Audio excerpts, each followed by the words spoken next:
할렐루야. 네, 오늘 말씀은 이제 예레미야 애가입니다.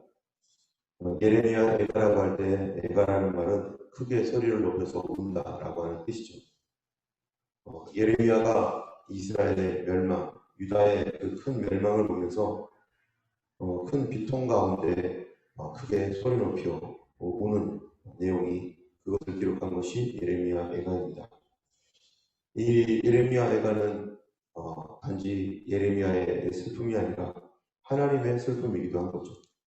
하나님께서 자기 자녀들을 긍휼히 여기시며 사랑하셨고 그들을 구원하셨고 그들을 지금까지 길러주셨는데 그들이 하나님의 여러 번 되는 수백 년 동안의 경고와 회개를 촉구하는 그런 말씀들을 통해서도 그들이 돌이켜지지 아니하므로 하나님께서 드디어 예루살렘의 매를 드심으로 말미암아 그 무너지고 깨진 그런 자기 자녀들, 그 아파서 괴로워하는 자기 자녀들을 보면서 하나님께서 기쁨이 아니라 하나님께 여전히 불쌍히 여김과 또 긍휼함으로 하나님도 마음이 아픈 것을 예레미야를 통해서 표현하고 있는 것입니다.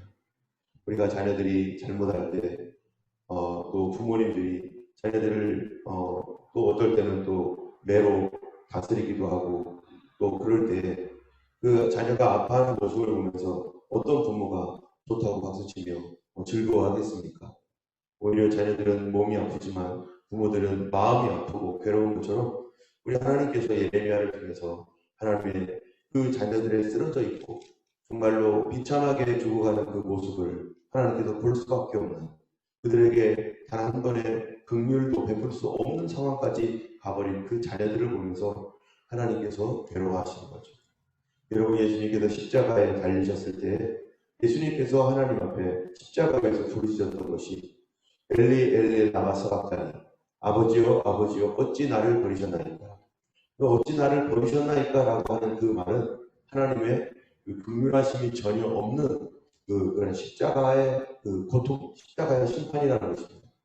왜 하나님은 십자가에 위에 있는 예수님께 긍휼하심이 없이 하나님이 등을 돌리고 눈을 돌려 참으로 아무도 예수님께 긍휼을 베풀지 않는 하나님마저도 긍휼을 베풀 수 없는 그런 지경까지 갔는가?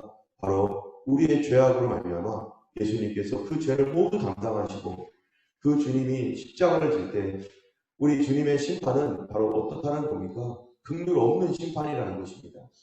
전혀 긍휼이 없는 심판이 임할 때 예수 그리스도께서 바로 하나님 앞에서 어떠한 긍휼도 없는 어마어마한 그 심판을 예수님이 우리를 대신하여 다 짊어지셨다는 것입니다. 때문에 그리스도 예수 안에 있는 우리들에게 하나님의 그 긍휼이 전혀 없었던 십자가로 말미암아 우리가 예수를 믿음으로 우리는 긍휼을 얻게 되는 것이고 하나님의 은혜 안으로 다시 들어갈 수 있는 그런 소망이 있게 되는 것입니다. 하나님께서 예수님께서 십자가에 달리셨을 때 하나님께서 이 긍휼이 없을 수밖에 없었던 것은 바로 그 죄악은 그만큼 무섭고 그 죄악은 그만큼 철저하게 다뤄져야 되기 때문에 그렇다는 것입니다. 우리 예레미야 애가를 통해 하나님께서 참으로 그런 과정 가운데서도 하나님의 고통이 이 안에 있고 하나님도 동일하게 예수님의 십자가 속에서 하나님도 동일하게 고통을 받고 있는 그런 모습, 그 심령의 고통을 받는 하나님의 모습입니다. 예레미야 애가 1장, 2장의 첫 번째 1장에서는 예루살렘의 파괴에 대한 슬픔이고 2장에서는 예루살렘에 대한 여호와의 진노가 어떻게 내려졌는지에 대한 그런 말씀입니다. 예레미야 애가는 예레미야가 BC 586년에서 585년 사이 예루살렘이 멸망한 직후에 기록되었다고 우리가 추정이 되고 있습니다. 이 예루살렘에 완전히 무너져버리고 황폐한 모습, 그것은 13절에 보면은 높은 곳에서 나의 골수에 불을 보내어 이기게 하시고 내 발 앞에 그물을 치사 나로 굴러가게 하셨으며 종일토록 나를 피곤하게 하여 황폐하게 하셨도다. 여러분, 골수라는 게 뭐냐면은 우리 몸의 가장 깊은 곳에 있는 것이 골수 아니겠어요? 이 뼈 속에 있는 골수, 거기에 불을 보내었다. 뼈에 이 골수, 다시 말해 우리 몸에 이 골격들이 있는데 이 골격이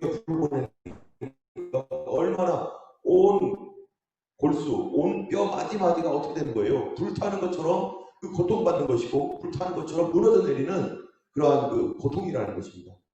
또 그런 가운데 그물에 또 걸려버렸습니다.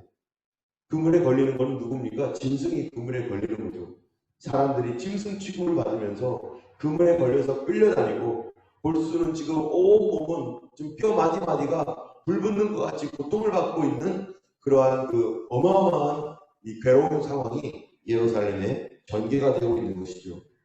그 예루살렘에 전개가 되고 있는 이 고통의 이런 상황들이 5절에 보면은 이렇게 말합니다. 그의 1장 5절에 그의 대적들이 머리가 되고 그의 원수들이 형통함은 그의 죄가 많음으로 여호와께서 그를 곤고하게 하셨습니다. 어린 자녀들이 대적에게 사로잡혔도다. 여기 보면은 그들이 하나님의 거듭된 경고에도 불구하고 그들이 그렇게 무너진 뒤에 어떤 일이 일어났는가? 그의 원수가 자기 머리가 됐어요. 나를 싫어하는 사람, 나를 미워하는 사람이 내 위에서 나를 다스려요. 어떻게 나를 다스리겠습니까? 우리 위에 나를 정말로 원수처럼 여기는 내 상사가 나를 고통을 주기 위해서 온갖 못된 일들을 다 시키고 온갖 어려운 일들을 다 시킬 때 그 사람이 어떻게 배견하겠어요? 그거는 그래서 참을 수 있겠지만 이 나의 어린 자녀들이 대적에게 사로잡혀갔도다. 우리의 자녀들이 우리의 미래의 소망인데 우리 세컨 제너레이션이 있어야 뭐가 되는데 그 자녀들이 사로잡혀갔어요. 여러분 예전에 이슬람과 기독교 안에 옛날 중세시대 때 중세에 타락한 가운데 이 전쟁이 일어났을 때요. 이 콘스탄티노플을 함락하기 위해서 이 지금의 아랍 이슬람 군대들이 무슨 일을 했는가? 그들이 전쟁 중에 포로로 잡힌 어린 아이들을 이 크리스찬의 자녀들이었죠. 어린 아이들을 잡아다가 그들을 훈련시켜 가지고요. 나중에 이 아이들을 세뇌를 시켰어요. 그리고서 이 콘스탄티노플을 그 동로마 제국을 공격하는데 바로 그들을 사용했습니다. 누굽니까? 자기 자녀들을. 우리 그리스도인 자녀들을 그들이 잡아가지고 어렸을 때 잡아가지고 걔들을 훈련시켜가지고 자기 부모를 공격하는 일에 앞장 세워서 그들을 공격하는 이런 잔인한 짓을 했습니다. 바로 예레미야 내가가 자기 자녀들이 누구에게 잡혀갑니까? 자기 원수에게 잡혀갑니다. 자기 원수에게 잡혀가가지고 거기서 원수의 손에 길러지고 오히려 자기 자녀들이 그들에게 학대를 당하는 이런 엄청난 일들을 보면서 나중에는 부모를 그들이 어떻게 했을지는 몰라도 부모를 원수처럼 여겼을지 어떻게 알겠어요? 그 자녀들이 어떻게 됐는지 부모는 몰라요. 그런데 왜 이런 비참한 일들이 예루살렘에 유다에 이루어졌는가? 그것이 바로 8절, 18절 말씀, 1장 18절에 보면 이렇게 말합니다. 여호와는 의로우시도다. 그러나 내가 그의 명령을 거역하였도다. 너희 모든 백성들아 내 말을 듣고 내 고통을 볼지어다. 나의 처녀들과 나의 청년들이 사로잡혀 갔도다. 이게 무엇 때문인가? 그런 고통이 의로우신 하나님의 말씀을 거절했기 때문이에요. 회개하고 돌이켜 주님을 의지하라. 또 이제 예루살렘의 멸망이 갖고 왔을 때는 예루살렘의 회복을 하나님께서 원하시고 그들이 패망하는 걸 원치 않아서 이제 이미 심판이 시작되었기 때문에 바벨론에게 이제는 손을 항복하라. 그러면 너희 성도 불사르지 않고 너희들이 그래도 살 수 있을 것이다. 바벨론에 항복하라. 라고 하는 이 하나님의 간곡한 예레미야를 통한 요청에 계속 등을 돌리고 듣지 않았다는 겁니다. 신실한 주의 말을 그들은 다 뒤로 넘겨버리고 거짓 선지자, 거짓말하는 자들의 말을 따라가다 보니까 결국 이 일까지 오게 된 것이죠. 그러므로 그들이 왜 이런 일들을 하기 전에, 이런 일이 있기 전에 정말 회개했어야 되는데 우리가 가장 삶에서 비참한 게 뭡니까? 후회입니다. 정말 다른 때 후회하는 건 좀 덜해도 죽을 때 후회하는 것만큼은 정말 하지 말아야 될 것이죠. 이 후회라는 것은 언제 하는 것입니까? 때늦은 후회라고 할 때는요, 이거는 다 무너진 다음에 하는 것이 때늦은 후회예요. 우리가 어떤 일이든 간에 늦기 전에 빨리 고쳐야 되는 거죠. 근데 늦은 뒤에 그걸 고치려면은 어마어마한 시간과 에너지가 낭비가 되는 것이죠. 병도 발생하기 전에 예방하는 게 중요한 것이고, 관계도 끊어지기 전에 빠르게 회복해야지. 끊어진 다음에 마음 돌린 다음에 회복하려고 하면은 그거는 수십 배, 수백 배 어려워지는 것이죠. 문제가 생겨서 발생하기 전에 이 문제를 확인하고 이거 빨리 고쳐야겠다 하면은 그 소망이고 빠르게 고쳐질 수 있지만, 그것이 다 무너진 다음에는 고치려고 해도 고칠 수가 없는 상황이 되는 거예요. 때늦은 후에 하나님과의 관계에 있어서도 하나님께서 참고 기다리시고 속지 말라고 하시고 믿음으로 돌아오고 하시고, 그랬는데 죽을 때까지 주님께 돌아오지 아니하고 죽은 이후에 심판대 앞에서 아이고 내가 왜 그랬을까, 때늦은 후에는 이제는 아무런 소용이 없는 그것이 되는 것입니다. 우리가 무엇이든지요, 너무 늦으면 안 됩니다. 너무 늦게 회개해서는 안 되죠. 너무 늦게 고치려고 해서는 안 되죠. 늦기 전에, 우리가 무엇이든 늦기 전에, 무너지기 전에, 깨지기 전에 우리가 빠르게 관계를 회복하거나 어떤 상황을 정리해야 될 것입니다. 우리 크리스천들에게 있어서는요, 한 가지의 약점이 있어요. 사단이 잘 속이는 부분입니다. 그거는 믿음과 무모함이에요. 여러분, 믿음과 무모함의 차이가 뭡니까?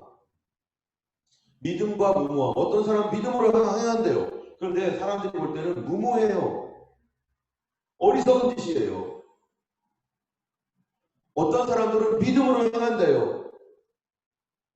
그런데 이 믿음과 무모함 사이에는 동일해요.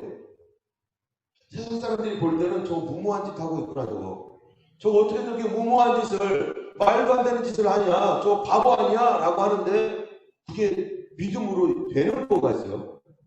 그런데 어떤 사람들은 우리가 볼 때도 저 너무 무모하다, 아니 어떻게 저렇게 하느냐 하는데 정말로 무모한 게 있어요. 근데 어린 신자들이나 열정이 많은 성도들은요, 이걸 분간을 못 해가지고 어떤 경우는 무모함인지 믿음인지 헷갈려가지고 무모함으로 가서 멸망당하고 사단의 속임에 의해서 그렇게 멸망당하는 경우가 얼마나 많은지 모릅니다. 과거 역사가 그런 무모함 때문에 기독교가 욕을 먹고 안 믿는 사람들에게 손가락질 당했고, 그런 일들이 얼마나 많았겠어요. 여러분, 민수기에 보면은 믿음과 무모함의 차이를 볼 수 있는 게 있는데, 이 민수기의 13장, 14장, 15장에는요, 하나님께서 이스라엘 백성들에게 이 믿음으로 가나안 땅을 취하라고 합니다. 믿음으로 가나안 땅을 취하라고 하는데, 그런데 그들이 믿음으로 가나안 땅을 취하지 않아요. 그리고 다 기회가 지나간 다음에 뭐합니까? 우리 가겠다고 해요. 모세가 말립니다. 그들의 나중을 생각하지 않고 하나님의 약속도 없는데 무모하게 도전해요. 우리가 무엇인가를 행동을 할 때 우리는 우리의 내 행동이 앞으로 어떤 일이 발생할 것인가에 대한 그런 추측을 해야 되는 거죠. 우리가 머리가 있는 이유가 이성적인 판단을 하라고 하나님께 주셨는데, 그런데 믿음은 그보다 높기 때문에 내가 머리로 생각하는 그 일이 믿음의 일이 되거나 무모한 일이 될 수 있는데, 무모한 일을 내가 그거를 가졌을 때는 비참한 결과가 없습니다. 여러분, 9절 말씀을 보면은 이렇게 말을 해요. 1장 9절. 그의 더러운 것이 그의 옷깃에 묻어 있으나 그의 나중을 생각하지 아니하며 그러므로 놀랍도록 낮아져도 그를 위로할 자가 없도다. 여호와의 원수가 스스로 큰 채하오니 나의 환난을 감찰하소서. 여기 보면 그의 더러운 것이 그의 옷깃에 묻어 있으나 그의 나중을 생각하지 아니하며, 우리가 믿음과 무모함의 차이를 우리가 어떻게 알아야 됩니까? 믿음은요, 이 더러운 것을 제하고 갑니다. 무모함은 더러움을 안고 가요. 다시 말하면 하나님의 말씀에 이 믿음은 하나님의 성품과 동반합니다. 언제나. 내 안에서도 그렇고 내 바깥에서도 그렇고 하나님의 성품을 동반하여 가게 되어 있어요. 믿음은. 때문에 믿음으로 갈 때 내가 과연 이게 하나님의 성품과 맞는가? 그리고 믿음으로 갈 때는 하나님의 말씀과 함께 가요. 말씀과. 근데 무모함은 하나님의 성품도 아니고 하나님의 말씀도 아닌 그냥 헛된 도전이에요. 하나님의 사인이 없어요. 사인이. 하나님의 사인이 없고 뭐만 있어요? 거짓말만 있어요. 무모함에는. 우리가 아까도 얘기한 것처럼 하나님의 약속은 이스라엘에게 가나안 땅이라는 것이 있었습니다. 그래서 하나님이 가나안 땅에 들어가기 전에 요단강 앞에 그들이 있었을 때 그들에게 가나안 땅을 이제 정복하라라고 하는 명령의 말씀을 받고 이제 12명의 청사꾼을 보내요. 보냈는데 거기서 40일 동안 거기를 보고 나서 그들이 돌아온 뒤에 가데스바니아에서 12명의 청사꾼을 보내고 돌아온 뒤에 뭐라고 합니까? 그들이 우리는 못 간다. 그랬더니 두 사람 여호수아와 갈렙이 아니다. 그들은 우리의 밥이다. 올라가자. 그때 백성들의 마음이 어떻게 변하는 거예요? 우리 올라가지 않겠다는 거예요. 왜요? 거기 가면 우리 죽을 거다. 무모하다. 이렇게 생각하는 거죠. 무모하죠. 당연히.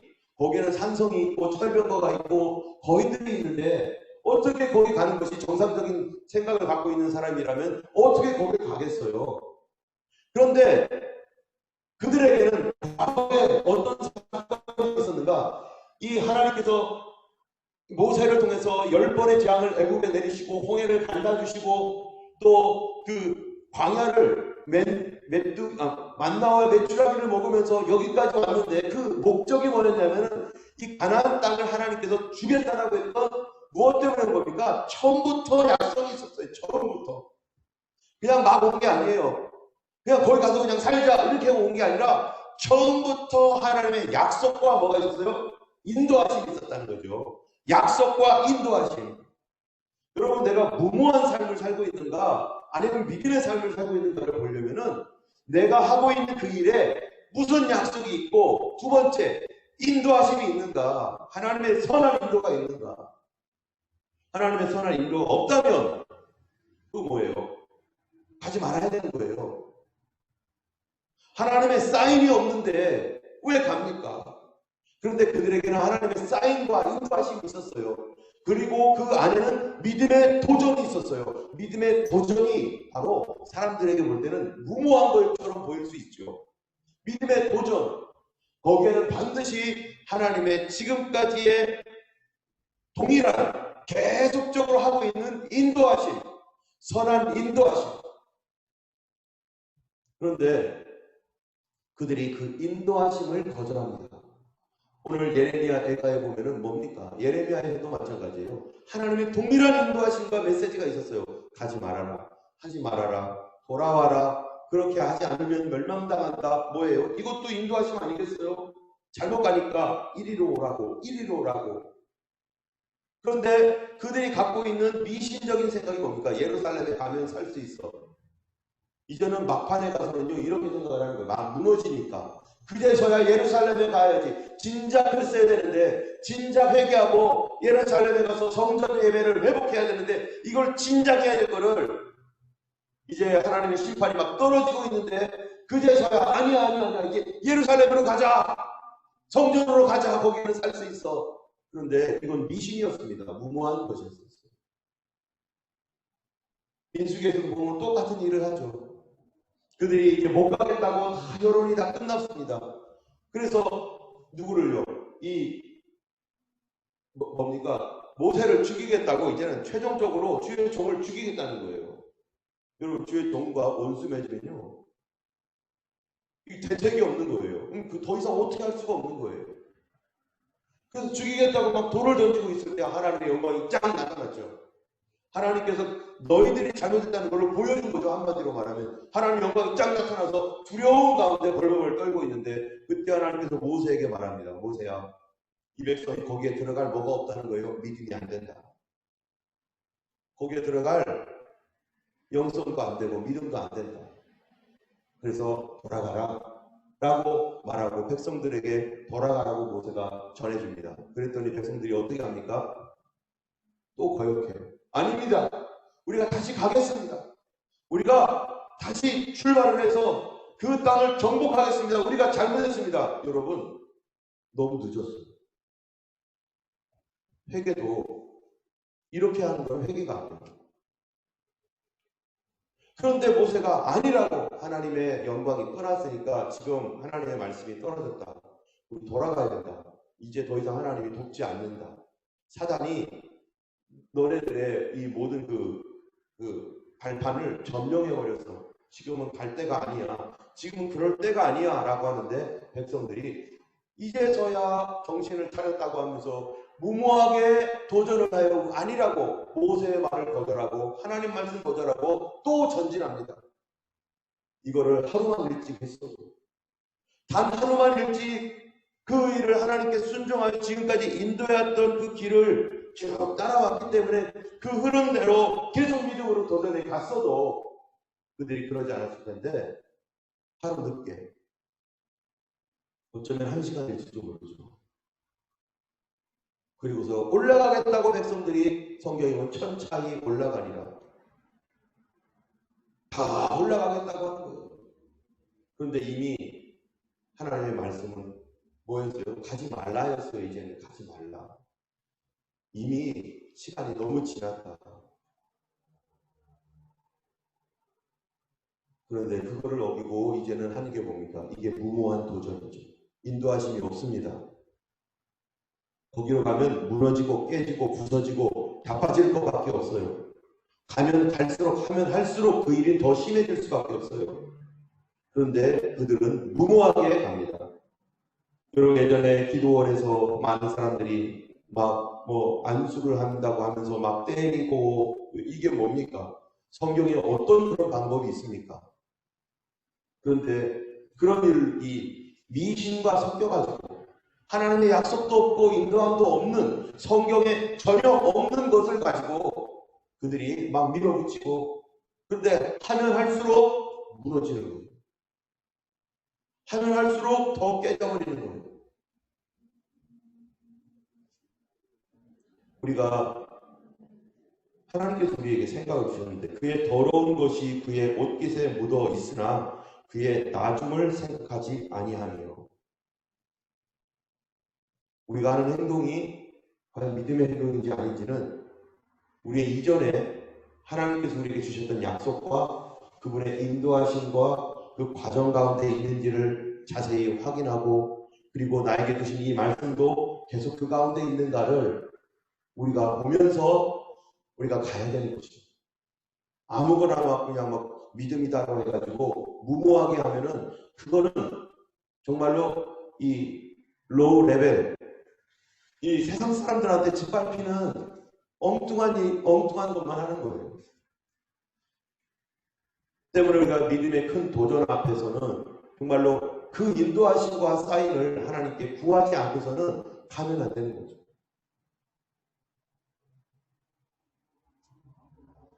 우리의 신앙 믿음이라고 하는 것, 정말 놀라운 기적과 이런 것들은요, 언제 일어납니까?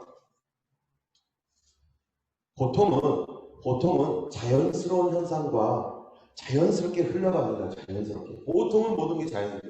그런데 꼭 그런 일이 필요할 때, 기적이 필요할 때 기적이 일어났는데요. 그런데 그때는 특별한 예외적 경우죠. 특별한 경우. 그게 하나님의 인도하심이 있는 경우. 보통은 우리의 상식과 우리의 이 가지고 있는 어떤 이성을 가지고서 우리는 판단해 갈 수 있어요. 하나님이 그걸 우리에게 또 주셨고 하나님이 주신 거니까. 그런데 그것을 넘어가는 경우는 하나님의 인도하심이, 계속적인 인도하심 가운데 우리가 따라가고 있을 때 그런 것들을 넘어가고 그것들을 이길 수가 있는 것인데, 사단은요, 우리의 생각마저 마비시켜서 그런 것들을 이성적으로 이해할 수 없게 만들고, 믿음이야 믿어 해가지고 도전시켜가지고, 예전에 어떤 일이 있었습니까? 어떤 사람 죽었는데 3일 만에 부활한다는 말도 안 되는 소리 하면서 3일 동안 장사 안 지내고 기다리고 이게 뉴스에 나오고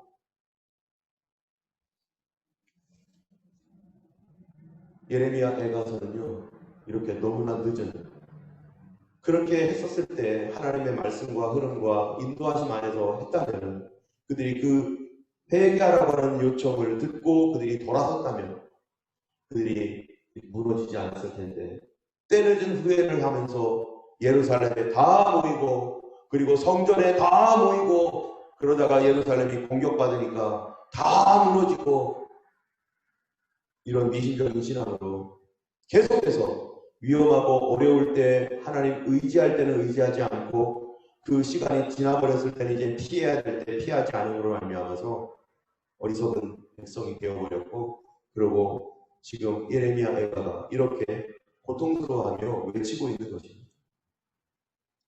우리 믿는 사람들이 어떻게 살 것인가? 예수 믿는 사람들은 두 가지를 잘 지켜야 돼요. 첫 번째는요, 상식입니다. 신앙상, 믿음의 상식이죠.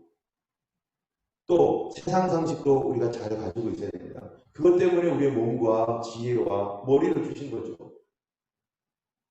믿음과 상식, 이 두 가지가 서로 반대될 수가 있어요. 그런데 믿음은 하나님의 인도하심과 또 하나님의 약속과 하나님의 사인들이 있을 때 이 상식을 넘어서 갈 수 있지만 그러나 그런 것이 없는 그런 부분에 있어서는 우리가 상식적으로 성경의 이 로고스라고 하는 게 뭡니까? 이 성경 말씀이 우리에게 상식을 얘기해주고 있는 거예요. 가장 상식적인 것과 가장 믿음을 이 두 가지를 이 성경이 감안하고 있습니다. 때문에 우리가 이 안에서 하나님 말씀에 근거하여 과연 이것이 하나님 말씀의 약속과 인도하심이 있는지를 늘 확인하고 그리고 그 우리에게 주신 하나님의 말씀을 볼 수 있는 이 상식적인 그러한 신앙 이 두 가지의 균형을 잘 맞춰갈 때 이것이 바른 믿음으로 가는 것이지 이 좌로나 우로나 치우쳐서 한쪽으로 경도가 되어버리면 하나는 자유주의 하나는 신비주의로 가버려서 나중에 둘 다 서로 똑같은 거가 되는 것입니다. 그리고 오늘도 하나님 앞에 살아갈 때 우리가 믿음과 상식 이 두 가지를 잘 균형을 이루면서 과연 내가 믿음으로 지금 살아가야 되는 이 믿음이 더 큰 거죠. 물론 하나님께서 주신 모든 것들이 다 믿음 안에 있는 거니까. 그러나 우리가 이 믿음의 길을 걸어가면서 과연 이것이 우리 주님께서 우리에게 주신 그 길이라고 하는 사인과 인도하심 이것이 바로 매일매일 우리 하나님과 나 사이에 뭡니까? 이 릴레이션십이 있는 것입니다. 관계성. 이런 관계 안에서 오늘도 주님 앞에 믿음과 상식이 균형을 이루는 그런 신앙이 되기를 주님의 이름으로 축원합니다. 이 시간에 우리 함께 찬양하겠습니다. 찬송가를 부를게요. 오늘은 특별히 우리 가정에 대한 오늘 세 번째 날 가정에 대한 그런 말씀이 있는 기도하는 날인데요. 우리 가정 안에서 믿음 때문에 혹시 성도들의 가정이 어려움이 있는 분들도 있을 수 있습니다. 그러나 그것이 정말 믿음이면 하나님의 역사가 나타나고 계속해서 그 가는 길에 평강이 있습니다. 그러나 믿음이 아니면 무모한 것이면 반드시 깨지고 무너지고 후회를 합니다.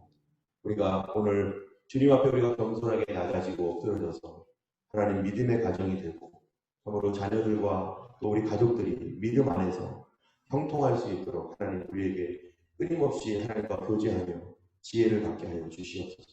같이 기도하기 원합니다.